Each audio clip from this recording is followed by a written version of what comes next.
which is good for him with his abilities, because he can just produce all the blood from himself. Yeah, and Naya like acknowledges like, you're pretty tough and everything, and I like how his identity is still like, oh, I'm the oldest of 10 siblings, So that's just how he grounds his character and everything, Which is kind of interesting in contrast to Naya, who kind of hates his siblings and his family, and just sees them as obstacles, So it's an interesting contrast between those two. Yeah, it's literally like Naoya says, there's no point to big brothers who are inferior to their little brothers. They should hang themselves and die. Like, you're a great person. Yeah, a little bit of a difference here. Yeah. Yeah. But yeah, I love the little back and forth between Choso and Naoya here. With like, he's the older brother, so he's strong because he makes the mistakes, so his younger brothers won't. Yeah. I like that. And good family values. Yeah, and it kind of shows like how like Naoya, a human, is just despicable compared to a spirit or a death painting like Choso. So I thought that was a interesting dichotomy between the two. I think it's fair to say the majority of the Jujutsu Kaisen sorcerers are good people, but I think there's like a minority of them who are pretty just messed up people, Yeah, well, at least from the ones we've seen so far, they all tend to be pretty decent people. Even the traders like Mekamaru still have like a really good side to them, Yeah, well, literally their whole energy system is based on negative emotions. So yeah.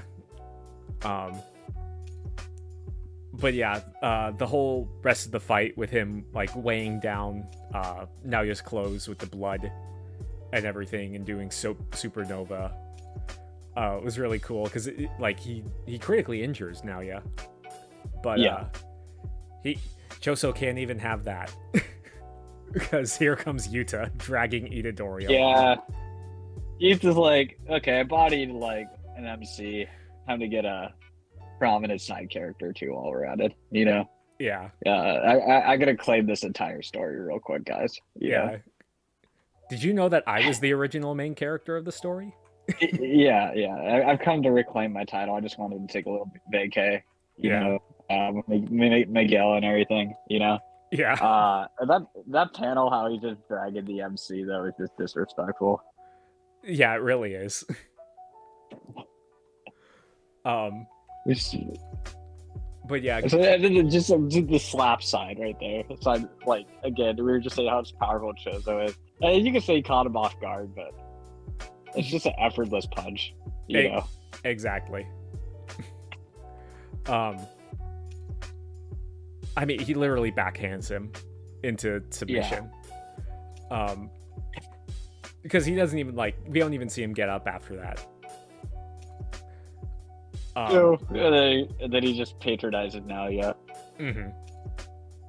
Hey, you look hurt, man. You okay? But yeah. But yeah, and then we see Naoya getting poisoned from Choso's blood, and then Yuta's like, hey, I'm gonna heal you, so tell everyone that Itadori's dead.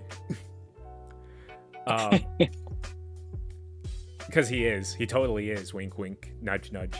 Yeah. And then we get the flashback.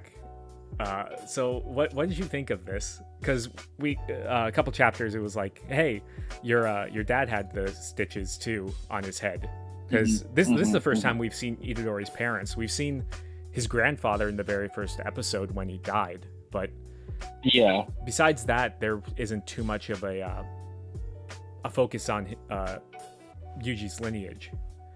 But But yeah, what'd you think about this whole reveal? It was just, obviously it was like strange. just to see them and everything, you know. Mhm. And yeah, I think in a way it kind of brings more questions and everything like that too. But so yeah, the stitches on the head, yeah, and obviously it makes you think of Ghetto, obviously too, and everything. Yeah. Yeah. Well, Uh, I think that's literally Ghetto, yeah, the yeah, brain. yeah, yeah, yeah. Or fake Ghetto. Yeah, yeah, yeah, yeah, Yeah. yeah. So Noritoshi just Kamo. a, yeah, just a different body though. Yeah. Which So yeah. It's, not good. yeah. All for the sake of his plan. Um Yeah, but pretty bizarre. Yeah. yeah. Um so I think so the theory is that well, not a theory, but like, so I think the reason that Yuji has the connection with Choso, like Choso could feel like the bond between them, like he can sense his brothers, is because of this. Because Choso was explaining in the past like how the death paintings came into being, how like Noritoshi Kamo mixed his blood into everything too. So I think just because of that, he can sense like all the descendants of Noritoshi Kamo, and Yuji's one of them because of this. So I think that's why, like they're brothers, quote unquote. That's what I think is going on here. I'm not 100% sure, but do you think that makes sense? Yeah, no, for sure. Yeah, just kind of like common descendant. I mean, not necessarily like, I guess like how I see it, they didn't necessarily come from the same mom, but maybe he kept on infecting different like women, basically. You know, you're right, and that was like the connection right there. One thing I was confused about, he said, "I know you wanted a child that didn't happen with Kaori, but her death was." And then what are you talking about? So Polylot, what are you talking about? So that he's not referring to her, but Kaori was his previous wife, maybe. I think so. Perhaps. Yeah, I'm not entirely sure about that. Okay. But yeah, it's interesting, and it makes you think that that Itadori's grandfather knows more than he let on originally. Yeah. Right. But yeah, like he knows something's up with this girl. Yeah. But yeah, I just think that's a very interesting couple of pages. Yeah, for sure. But I mean, these are literally Yuji's memories because he wakes up from it. Even like they said, like, they say babies can remember more than we think. Yeah. And then we wake up to YUTA with Yuji. A grand old time. Yeah. So, I mean, coming from season 2, like, it left off on the cliffhanger that, oh no, I'm gonna go kill Yuji Itadori because he cut off Inumaki's arm and everything. Yeah. Do you think that this is kind of an anticlimax about that? Because it's literally like within like less than 10 chapters that it's resolved. I think part of it is like, this isn't like the size of One Piece, and I think there is like a realistic expectation. You can't build it up for super long compared to like the totality of the series, how long it is and everything, you know. So I mean, we still kind of got the shock that like he killed him, you know, and everything, you know, and he took him down so easily, you know. So but I also not super surprised. I mean, I could have got into the idea that YUTA was fooled during this whole time and everything, sure, but yeah, he wasn't, you know. So this also makes a lot more sense too, because he's like just a good person, and also I think he would understand more than Itadori than anything else, you know, about his situation, because they have parallel situations in a lot of ways, you know. Yeah, I mean, even later on in the chapter they said like, I too had like a power I couldn't handle. You aren't to blame for it, which does kind of put them in a similar situation and explains why Yuta thinks the way that he does about this. Yeah. Because I mean, literally he was the protagonist and had like the same problems going on. Like he was postponed for execution and everything too. So he knows exactly. Malevolent spirit that haunts him and everything. Yeah. Mm-hmm. Yeah. But yeah. And it's cool to see like Gojo saying like, oh yeah, if anything happens to me, I need you to look after the first and second years. Yeah. And then there's the like they're in Africa. Wasn't there was a scene at the end of the movie where Gojo was in Africa? Miguel. Yeah. It was this scene, I think. Yeah. It's interesting how there's a little thought bubble too. Hikari should be fine. Yeah. Yeah, Hikari. Like he doesn't need anyone to look after him. Yeah. Yeah, he's one of the third years. Hmm.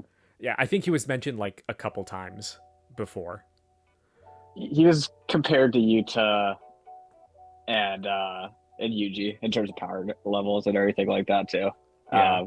Saying that they would need to create a higher rank than special grade Mm-hmm. to measure their power, basically. Yeah. Yeah. But also that they would supersede Gojo in strength too and everything. So, yeah, I thought that was pretty interesting. It was funny to see Yuta say that if anything happens, like you getting a girlfriend. Yeah. So that is some character development. Like he has more of a personality now, and he's getting out of his trauma. You know, like he's actually becoming like a person now. Yeah. I mean, literally the panel was like Gojo's asking, "Where's Miguel?" And he was like, "He doesn't want to see you." And like his little face in that panel. That's so funny. Yeah, that cracks me up. But yeah, and then we get the explanation that literally Yuta had to make a binding vow to the higher ups, like saying like, "Oh, I will kill Itadori," and he did. His heart stopped, but then he immediately used his reverse curse technique to heal him. Yeah. So, and he's one of the few. The only one who could heal was the girl in Gojo and Geto's group. Blanking out their name. Shoko. Okay, yeah. So yeah, she was the only one in the series that's been able to heal. Yeah. Other people, like people can innately heal themselves, but yeah, it's rare for other people to heal. Yeah, well, Yuta's that guy. So, but it was interesting how he then talks about similarities. I used to have a power I couldn't handle. Mm-hmm. So he gets into his more serious side, and which I thought was interesting. That I think like he can provide. I kind of wish the conversation went on more. But like he's one of the few people that knows exactly how he feels. Like to provide counseling to him, you know, because Rika, she hurt a lot of people too, you know, because he couldn't control her. Yeah. Yeah, and then we get Fushiguro coming in. Yeah, but yeah, we don't. It's kind of weird how Shibuya ended because we don't get to see like what happened to everyone. Like everyone kind of scattered, and now everyone's kind of coming back together. Yeah. But yeah, we see Fushiguro just saying, like we just have to keep on fighting. We aren't heroes or anything. Yeah. Right. But yeah. And then Fushiguro kind of reveals what he is asking Yuji to do about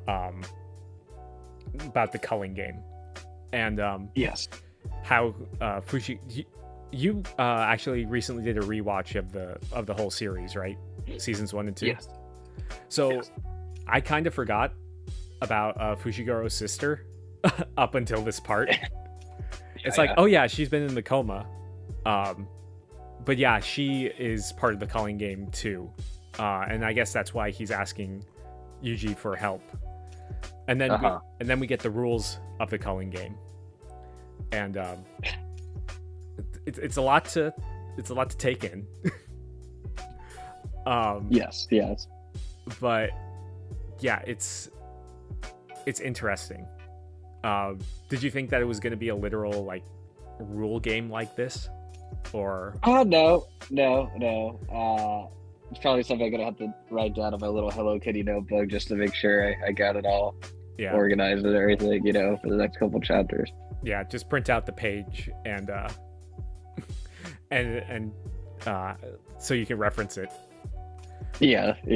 Probably gonna have to do that for sure. Yeah. Hey, more detail is so lovely, so that's good. Yeah.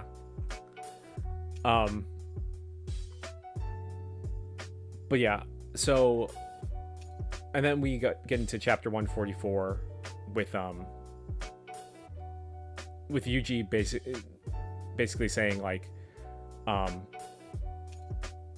that if he ever switched again with Sukuna, for Yuta to kill him, like, don't even hesitate. Yeah. Do you think that that's a good call, or? I wouldn't say it's crazy or irrational after what happened. Yeah.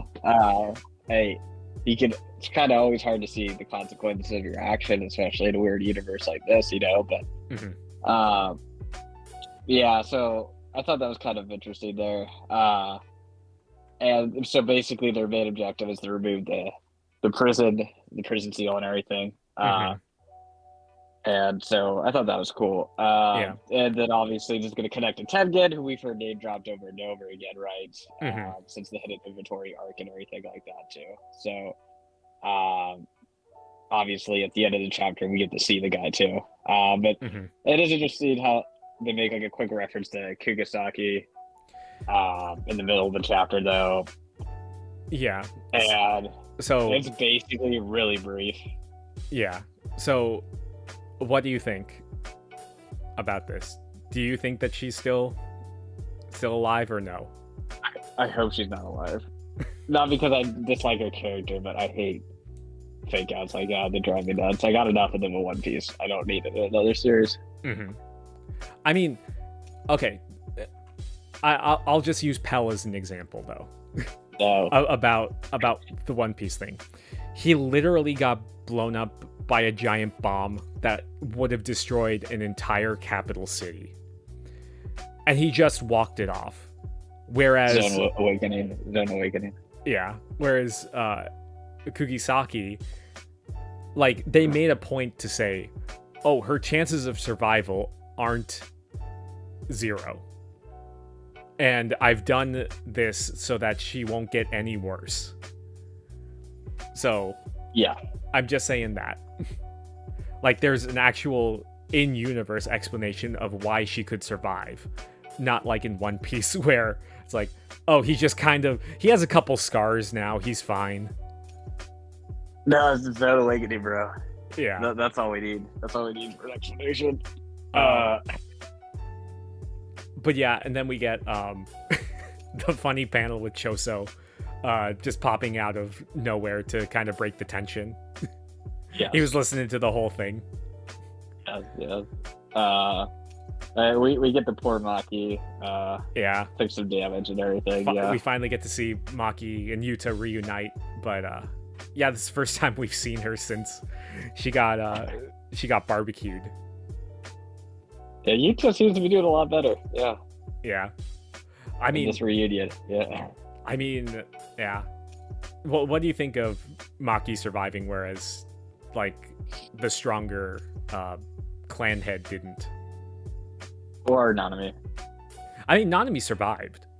He got. Oh, come on! He got it. Like, come on. Barely.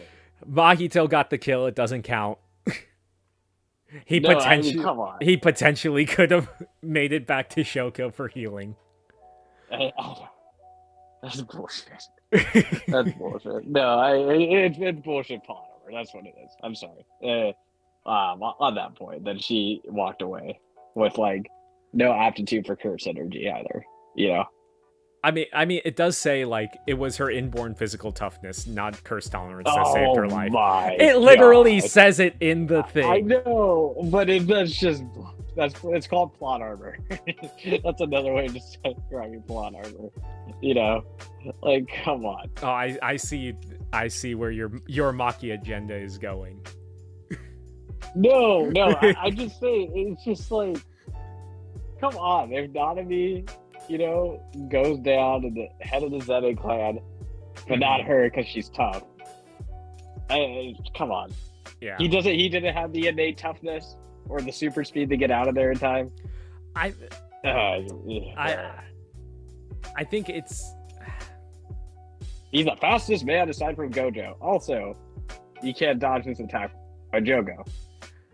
Well, honestly, I think it was because he was using his technique, and it was said that he had to follow a predetermined path for his technique for like the 24 frames per second thing. So I think that's why. Or I could be coping. Yeah, I just don't agree with that. Just my humble opinion. It's fine though. I've been enjoying everything else though. But that's my little nitpick there. Yeah. But anyway, we get them meeting up with Yuki, and them saying that Choso can sense his brothers, and that's how he knows where the thing for Tengen, the door for Tengen is. Even though I think it's a little convoluted. Like, why would the warehouse for that be behind the same door as where Tengen is, you know? Yeah. Especially because they already broke into it. So, didn't they break into it with to steal the death paintings originally? Yeah. So, right. And there's I was just more perplexed about the bloodstain still being on the floor after 11 years. Oh, I mean, yeah. Well, we get into that. We see. I don't have a janitor there. Going there. I do, at the high school. I mean, it's literally Tengen's domain. It's he's not gonna let anyone in there without like a reason. So that's why can't he just clean the floors? Because he doesn't want to. Okay. Just. But yeah. And then we get everyone meeting Tengen. So what do you think of Tengen's appearance? What was it? What you were expecting, or? Not what I was expecting. I'm not surprised. I just assumed he was gonna look like the most normal person in the world. Yeah. But literally like some four-eyed alien. More of a curse than a physical person. Yeah, no. I'm not shocked for sure. Yeah, but I thought it was, these chapters though overall were like good section overall. Like I think it was. It was good, like starting back up. Like I do enjoy the art. I mean, I don't think it's like up to Oda's standards or anything like that, but the story's been keeping me hooked in and everything. And I'm gonna have to take notes on just certain things sometimes, you know, because there's a lot of lore, but I appreciate the lore. Not that I'm trying to complain that it's complex or anything, you know. Yeah, I've kind of had to like double check a bunch of stuff too. but I don't know. In regards to the art though, I kind of dig the like it's not as refined as some of the other stuff. It's a little bit more sketchy. I kind of like that for some of the stuff. But besides that, yeah, this is where we're gonna leave off with them beating Tengen, and next time we talk about the chapters, we'll get a little bit farther along, maybe like 8 more chapters after this. But besides that, any closing thoughts? No, I've just been glad to read. Please do not spoil us. It's not cool. And I'm just really excited, looking forward to the series and everything. Yeah. Yeah, and we'll finally kind of see kind of like what Tengen's all about in the next chapters. Yep. But with that, please like and subscribe if you like the content, and we'll be hoping to get out more chapter reviews about this, doing them in batches, kind of where it seems appropriate to end them. And besides that, we also do a bunch of One Piece chapter stuff, occasional theories. Hoping to have one out soon. And we hope to see you guys next time. Peace.